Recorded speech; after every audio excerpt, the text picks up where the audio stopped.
आप सभी का इस प्रतिष्ठित सभा में स्वागत करते हुए मुझे बहुत ही हर्ष और प्रसन्नता का अनुभव हो रहा है।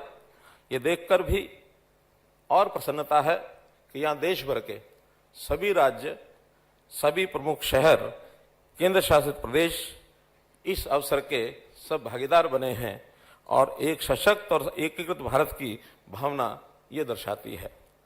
मित्रों, भारत के लिए अत्यंत गर्व का विषय है कि 12th regional 3R and circular economy forum in Asia and the Pacific यहाँ जयपुर में आयोजित किया जा रहा है।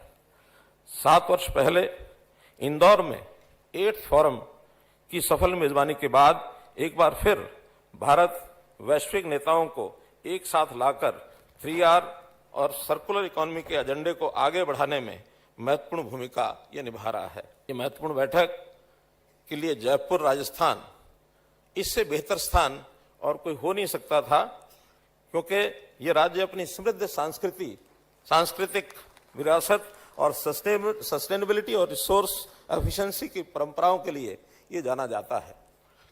हमें जो 3R और सर्कुलर इकोनॉमी के सिद्धांतों को पूरी तरह लागू करने के लिए यहाँ प्रेरणा मिलती है।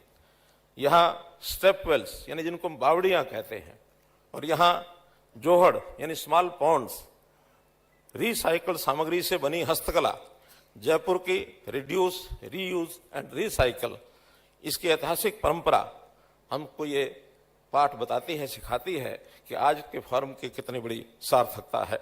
मैं राजस्थान के माननीय मुख्यमंत्री को इस आयोजन के लिए, सहयोग के लिए बहुत हार्दिक धन्यवाद करता हूं। एक प्रकार से 3R सर्कुलर इकोनॉमी का कंसेप्ट हमारे लिए कोई नया विषय नहीं है। हम जानते हैं कि हमारी पारंपरिक जीवन शैली वो इस प्रकार से थी, उसको जानकर पता लगता है कि स्वभाव से ही 3R प्रिंसिपल को हम पूर्व में अपनाते थे, जहां मिनिमल वेस्ट, रिसोर्स एफिशिएंसी और सस्टेनेबल लिविंग को प्राथमिकता दी जाती थी। जैसे हम देखते हैं कि आज भी जो प्रदर्शनियां लगी है, नए नए प्रयोग जो हुए हैं, उसके अंदर वेस्ट मटेरियल में से कैसे कपड़ा बनाया जा सकता है, और कपड़ा जब पुराना हो जाए तो हमारे यहाँ घरों में प्रचलन था कि उस कपड़े से ही हमारे घर में दरी बना ली जाती थी, और दरी हमारे सोने के काम में ये आती थी। औद्योगिकरण और उपभोक्तावाद के प्रभाव में आज समाज में, क्योंकि हमारी आबादी जितनी बढ़ रही है, उस हिसाब से मास प्रोडक्शन ये भी हमारी आवश्यकता है, और उस मास प्रोडक्शन के कारण से, और दूसरा उसमें जैसे डिस्पोजेबल कल्चर ये बन गया है, यूज एंड थ्रो, चाहे वो प्लास्टिक का मटेरियल है अथवा थर्मोकोल आदि की चीजें, इसके कारण से बहुत वेस्ट इकट्ठा होता है।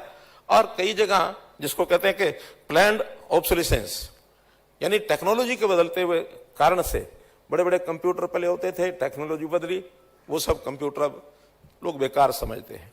फैशन बदल गया, कपड़े ये बहुत वेस्ट हो जाते हैं।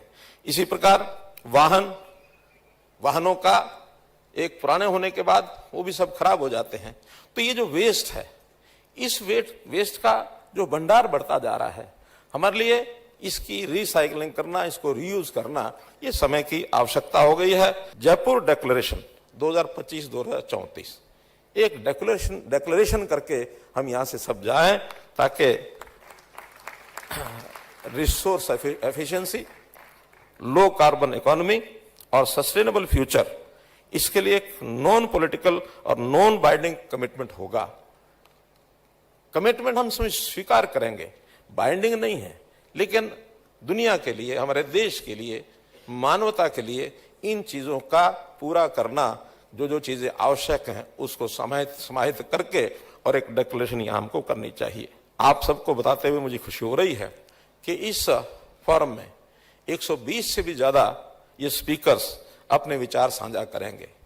3 दिन हम यहाँ रहेंगे, तो 3 दिन में देश और दुनिया के अलग अलग पहलुओं पर चर्चा होगी, जो सिटी टू सिटी और यूनिवर्सिटी कोलैबोरेशंस इसको बढ़ावा देगा।